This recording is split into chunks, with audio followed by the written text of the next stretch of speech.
Hello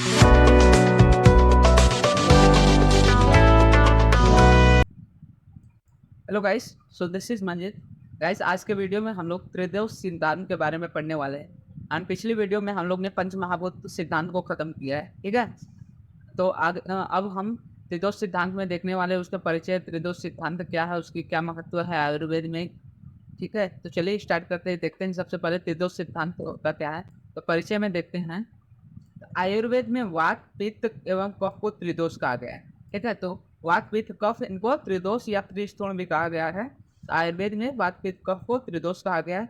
ये जब साम्य अवस्था में रहते तो शरीर के स्वास्थ्य की रक्षा करते हैं, और ये जब विषम हो जाते तब विविध रोगों को उत्पन्न करते हैं। ये आपने क्रिया शरीर में भी पढ़ेंगे कि जब वात पित्त कफ जब इस साम्य अवस्था मतलब जिस अवस्था में रहना चाहिए अपने समान रूप में रहते हैं, तो शरीर को स्वास्थ्य की रक्षा करते हैं। और यही जब किसी कारणों से दूषित हो जाते हैं और विषम हो जाते हैं तो ये विकार उत्पन्न करते हैं।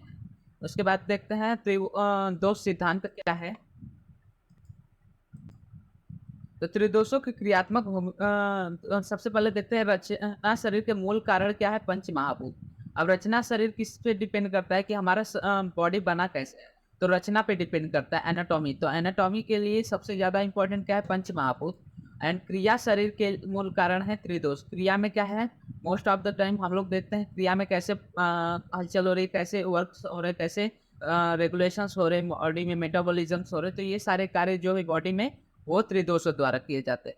अब त्रिदोषों की क्रियात्मक भूमिका जीवन के आरंभ से मृत्यु तक चलती है।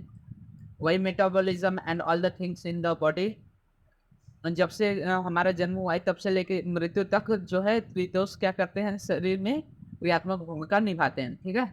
जिस तरह सृष्टि के पोषण, शोषण और प्रेरणा का कार्य सूर्य तथा वायु, सोम सूर्य तथा वायु करते हैं, उसी तरह शरीर के पोषण का और शोषण का और प्रेरणा का कार्य क्रमशः कफ, पित्त और वात करते हैं, ठीक है।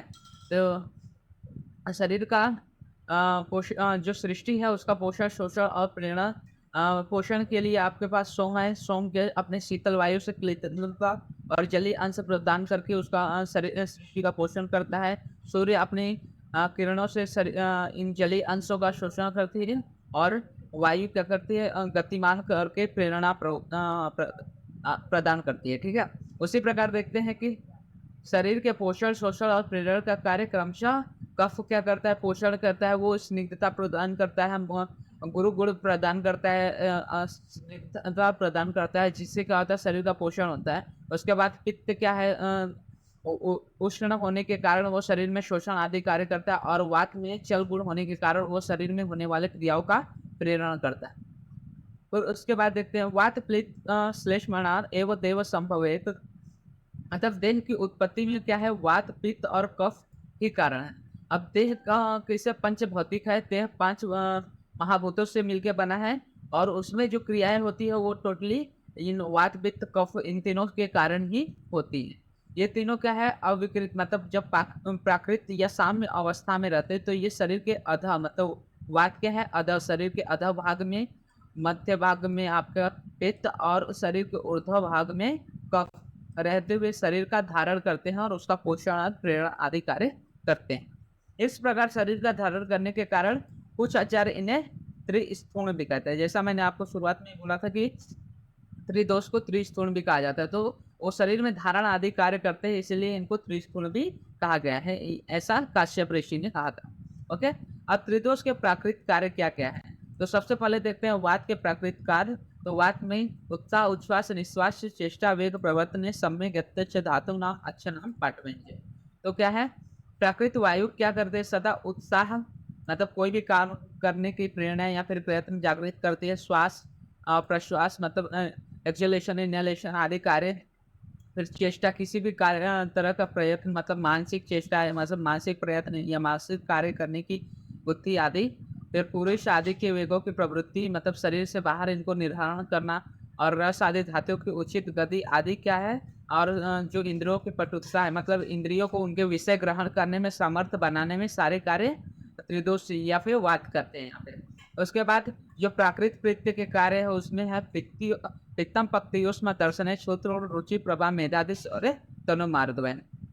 तो पक्ति मतलब शरीर में पाचन का कार्य में ऊष्मा प्रदान करना, दर्शन, क्षुधा, तृष्णा, रुचि, कांति, मेधा आदि जो की धारण शक्ति है, शौर्य या फिर शरीर में मृदुता लाना आदि जो कार्य होते हैं, ये पित्त द्वारा होते हैं। आगे आगे देखते हैं, तो हम देखते हैं प्राकृतिक कफ के कार्य के बारे में। तो श्लेष्मा स्थिरत्व, स्निग्धत्व, संधिबंध, क्षमा गई। तो श्लेष्मा मतलब कफ क्या करता है, शरीर में दृढ़ता लाता है, स्थिरता लाता है, तो शरीर में स्निग्धता आदि उत्पन्न करता है और संधि बंधन आदि कार्य में कारणीभूत होता है और संधि को सुश्लिष्ट करता है और सहिष्णु बनाता है। ठीक है। अब त्रिदोष सिद्धांत की उपयोगिता क्या है? ठीक है, तो त्रिदोष सिद्धांत की उपयोगिता में देखते हैं रोगों की उत्पत्ति में त्रिदोषों के कारण। तो सर्वेषां च व्याधीनां वात पित्त श्लेष्मणा एवं मूलम। ठीक है, तो इसमें क्या बोल रहा है कि जो सभी व्याधि है उसमें वात पित्त और श्लेष्मण मतलब वात पित्त कफी मूल कारण होते हैं। तो सभी रोगों के मूल कारण वात पित्त एवं कफी होते हैं, क्योंकि सभी व्याधि में वातादि के रुच्छादि लक्षण ही होते हैं। इन्हीं दोषों की सामक औषधियाँ देने से व्याधि का भी शमन होता है।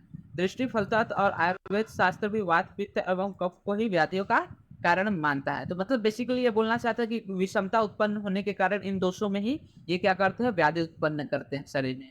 उसके बाद शारीरिक प्रकृति को उत्पत्ति देने में भी त्रिदोषों की कारणता होती है। शुक्र शोणी संयोग योग हवे तो उत्कर्ष प्रकृति जायते तेन तस्याम।